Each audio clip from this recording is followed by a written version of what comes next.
Mukunda jewelleries వారి Mukunda silks ఘన ప్రారంభం నవంబర్ 23న మన దిల్సుఖ్ నగర్ లో ప్రతి 3000 షాపింగ్ పై 3 గ్రాముల సిల్వర్ కాయిన్ ఉచితం. ఆఫర్ 23 నుంచి 30 వరకు మాత్రమే.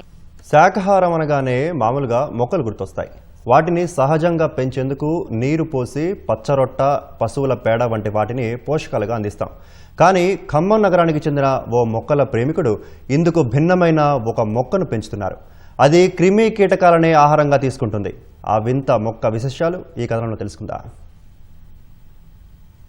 ఖమ్మం కవిరాజనగర్ కాలనీకి చెందిన కొనిదెన శ్రీనివాస్కు మిద్దెపై మొక్కలు పెంచే అలవాటు ఉంది. కూరగాయలు, పండ్లు, పూల మొక్కలు, ఆకుకూరలు పెంచుతున్నారు. మిద్దె సాగులో వినూత్న మొక్కలను పెంచాలన్న ఆలోచనతో మన పరిసరాల్లో కనిపించని వాటిని వివిధ ప్రాంతాల నుంచి తెప్పించి పెంచుతున్నారు. ఈ క్రమంలోనే నైనిటాల్ నుంచి మాంసాహార జాతికి చెందిన పిట్చర్ అనే మొక్కను తీసుకొచ్చి మిద్దెపై పెంచుతున్నారు. దాన్ని శ్రద్ధగా 9 నెలల నుంచి సంరక్షిస్తున్నారు శ్రీనివాస్.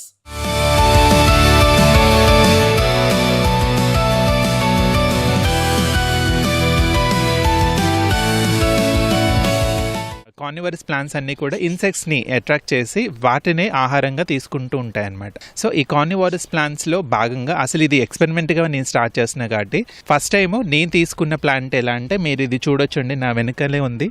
ప్రతి ఆకుకి ఒక బ్యాగ్ లాగా మనకి ఫామ్ అయి కనిపిస్తూ ఉంది. అయితే ఈ ప్లాంట్కి ఒక కేర్ ఏంటి అని చూసుకుంటే ఈ ప్లాంట్ ఎప్పుడు కూడా నార్మల్ సాయిల్ మీడియం దీనికి అవసరం లేదు. ఈ ప్లాంట్ ఎప్పుడు కూడా కోకోపీట్ అంటే అసలు ఒక రూట్ సపోర్ట్గా ఏదో ఒకటి ఉండాలి కాబట్టి చాలా చిన్న పాట్లో కోకోపీట్ కొంచెం వేసి ఈ ప్లాంట్ అనేది పెట్టచ్చు.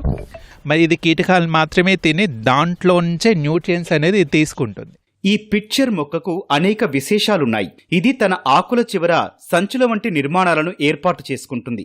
సంచుల్లో ఒక రకమైన వాసనను వెదజల్లే రసాయన ద్రవాన్ని ఉత్పత్తి చేస్తుంది. ఆ వాసనకు ఆకర్షితమై చిన్న చిన్న కీటకాలొస్తుంటాయి. అవి ఎప్పుడైతే సంచిలోని రసాయన ద్రవంలో పడిపోతాయో ఆ సంచిపై నిర్మాణంలో ఉన్న మూత మూసుకుపోతుంది. కీటకాలను ద్రవంలో కరిగించుకుని తనకు కావాల్సిన ఆహారాన్ని తయారు చేసుకుంటుంది. ఈ మొక్కకు ఎలాంటి యాజమాన్య పద్ధతులు అవసరం లేదని శ్రీనివాస్ చెబుతున్నారు. శుద్ధ జలాన్ని అప్పుడప్పుడు అందిస్తామని అన్నారు.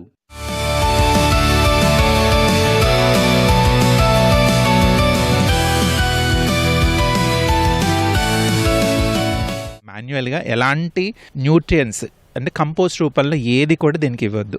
ఇనీషియల్గా చూసుకుంటే the zero maintenance plant. So మనం క్లైమేట్కి రాని మొక్క అంటూ ఏముండదండి, మనం ఏదైనా చాలా ఈజీగా పెంచుకోవచ్చు.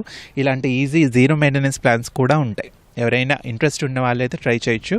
గార్డెనింగ్, మొక్కలు పెంచడం మీతో ఆగిపోకుండా మీ నెక్స్ట్ జనరేషన్ కూడా తయారు చేస్తూ ఉండండి. ఎందుకంటే ఇది నిరంతర ప్రాసెస్ అనేది మీతో ఆగిపోకూడదు. మన చుట్టూ ఉన్న పరిసరాలు బాగుండాలన్నా, మనం బాగుండాలన్నా, మన రేపటి తరం ఆరోగ్యంగా ఉండాలన్నా మిద్దె తోటను పెంచి పండించి మన భావితరాలకి, ప్రకృతికి మనం బహుమతిగా ఇద్దాం. ఈ మాంసాహార మొక్కను పెంచుతోన్న శ్రీనివాస్ ఇంటికి మొక్కల ప్రేమికులు వచ్చి పరిశీలిస్తున్నారు. మొక్కను తాము కూడా పెంచుకోవాలని ఇరుగు పొరుగు వారు ఆసక్తి కనబరుస్తున్నారు.